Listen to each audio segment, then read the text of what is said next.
Merhaba dostlar, ben Ozan. Yaklaşık 3 aydır Galaxy Watch 7 kullanıyorum ve bu videoda tüm deneyimlerimden bahsedeceğim. Şu anki fiyatlarla almak mantıklı mı? Kime uygun, kime uygun değil? Tüm artı ve eksileriyle konuşacağız. Ama öncesinde daha fazla saat incelemesi istiyorsanız videoyu beğenmeyi ve abone olup bildirimleri açmayı unutmayın. Baştan belirteyim. Bu videoda herhangi bir sponsorluk yok ve ilk olarak fiyatlarla başlayalım. Değerlendirmeyi son bölümde yapacağım. Şu an için Watch 7'nin 40 mm ve 44 mm'lik iki versiyonu var. Kolumdaki saat uygun fiyatlı, yani 40 mm olan. Şu an için bu saatin fiyatı 7800 TL iken 44 mm'lik versiyonu da 9000 bandında bulabilmek mümkün. İki versiyonunda güvenilir satın alma linkleri açıklama ve yorumlarda olacak. Oradan bakabilirsin. Saate geçmeden, eğer Watch 7 alacaksanız bir Samsung telefona ihtiyacımız var. Çünkü tüm özellikleri kullanmak, daha iyi bir deneyim almak için biraz Samsung ekosistemi gerekiyor. Haliyle Watch 7 ile Samsung telefon daha optimize çalışıyor.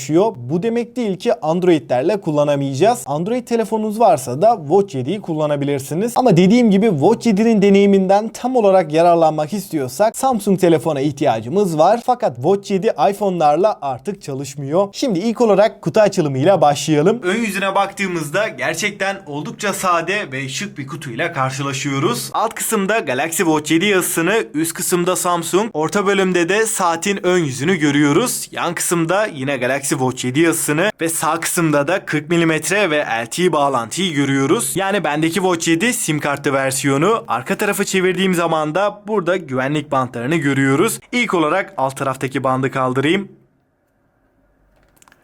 Evet. Şöyle çıtır çıtır.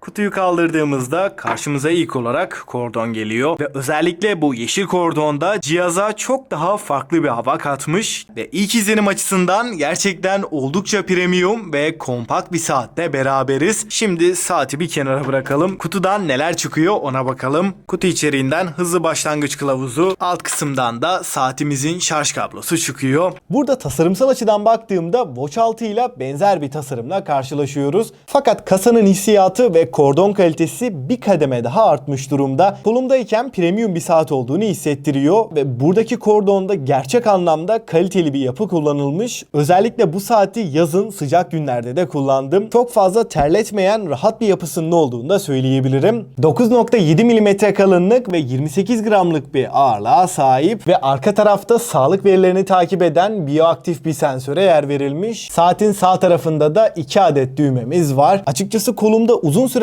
kullandığımda bazen varlığını unutabiliyorum. Yani kullanım kolaylığı ve malzeme kalitesi yönünde benden tam notu aldı. Tasarım olarak gerçekten beğendiğim bir cihaz ve Watch 7'nin en beğendiğim noktası kesinlikle ekran diyebilirim. 1.3 inçlik 432'ye 432 çözünürlüğünde 327 ppi piksel yoğunluğuna sahip. Ekranda ikonlara yakınlaştığımızda genel çözünürlük açısından keskinlik yönünde gerçekten başarılı bir ekran diyebilirim. Buradaki panel kalitesinin en önemli noktası Super AMOLED olması. Baktığımda ekrandaki renkler ve canlılık muazzam bir seviyede ve buradaki ekran camı da safir kristal olarak geliyor. Yani darbelere ve çizilmelere karşı dayanıklı. Ben saate 3 aydır hiç ekran koruyucu takmadım ve arada çıkarıp kenara bıraktığımda oluyor. Bazen arabaya binerken arabanın kapısına, bazen de ofiste kapılara sürttüğüm oldu ve şu ana kadar ekranda hiçbir çiziğin olmadığını rahatlıkla söyleyebilirim ve ekranın en can alıcı noktası 2000 nit maksimum parlaklığı. 1.3 inçlik bu ekranla 2000 nit maksimum parlaklık birleşince ne yaz aylarında güneşin tepede olduğu zamanlarda ne de şu anki ortam gibi yoğun ışıklı bir alanda bile ekranı görmekte hiçbir zorluk yaşamıyoruz ve ben genelde de tam parlaklıkta kullanmıyorum. Ortalama yarı parlaklık bana yetiyor ama fulllediğimiz zaman da sonuç gerçekten çok iyi. Parlaklığı fulllediğimde de sonucu görüyorsunuz ve 60 Hz'lik bir ekran var. Ekran çok akıcı. Hiçbir tekleme, tepkisellik noktasında bir yavaşlıkla karşılaşmıyoruz. Arayüzde yağ gibi akıyor. Kandaki oksijen miktarı, EKG gibi en önemli özellikleri rahatlıkla kullanabiliyoruz.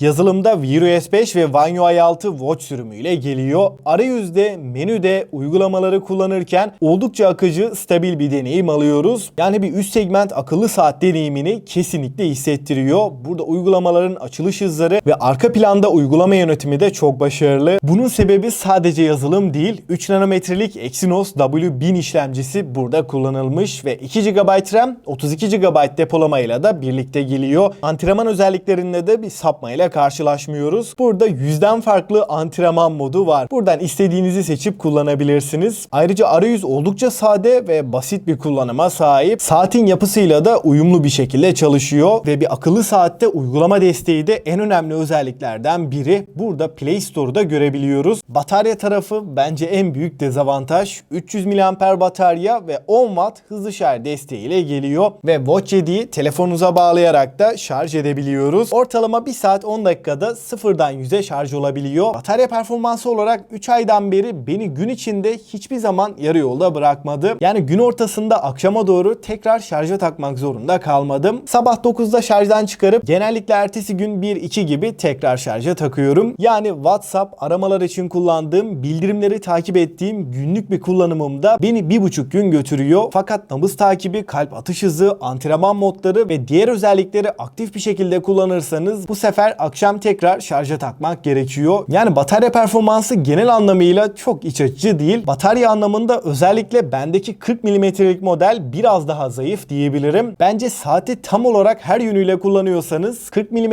değil 44 mm'lik modeli almakta fayda var. Sağlık verilerini uygulama menüsünden Samsung Health'e geldiğimizde görebiliyoruz. Fakat burada daha çok özet halinde diyebilirim. Daha detaylı bilgiler için telefonumuzda Wearable uygulamasının olması gerekiyor. Ayrıca bu uygulamada pek çok farklı saat arayüzünde indirebilirsiniz. İkisi oldukça optimize çalışıyor. Saatin kısa yollarını da buradan kişiselleştirmek mümkün. Mesela NFC'yi ve mobil datayı buraya ekleyebiliriz. Antrenman modları da başarılı çalışıyor. Ben durduğumda otomatik olarak antrenmanı durduruyorken verilerde kararlı. Kablosuz bağlantılarda Wi-Fi 5, Bluetooth 5.3 ve NFC desteğimiz var. Bağlantı konusunda çekim gücü de yeterli. Telefondan 10-15 metre uzakta da olsam bağlantı kopmuyor ve suya ve toza karşı dayanıklılıkta IP68 sertifikasıyla beraber 5 ATM dayanıklılığa sahip. Saati de kirlendiği zaman yıkayabilirsiniz. Bu sayede duş alırken, yüzerken kullanabiliyoruz. Yani su temasına gerçek anlamda dayanıklı bir cihaz. Dostlar, şimdi en önemli kısım değerlendirmeye geçelim. Watch 7'yi yaklaşık 3 aydır kullanıyorum. Özellikle ekran kalitesi, yazılım deneyimi, mikrofon ve hoparlör performansı benim için en önemli artıları. Bence ekran kalitesi ve tasarım yönünde bu fiyat bandındaki en iyi cihaz diyebilirim. Açıkçası Watch 7'nin en önemli handikapı batarya. Ben saati çok yoğun kullanan birisi değilim. Buna rağmen beni 1,5 gün zor götürüyor. Samsung kullanmıyorsanız batarya performansı olarak beklentiniz yüksekse Watch 7 size göre değil. Bunun dışında tasarımıyla, malzeme kalitesiyle, genel deneyimi düşündüğümde tam bir amiral gemisi saat istiyorsak Watch 7 rahatlıkla alınabilir. Ama bana sorarsanız 40 mm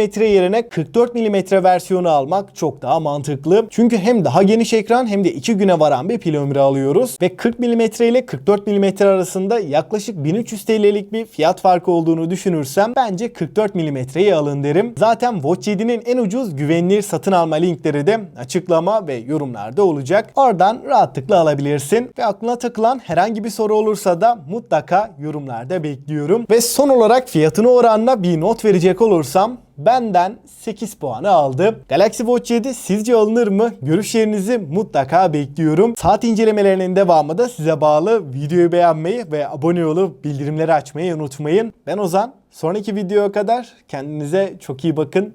Hoşça kalın.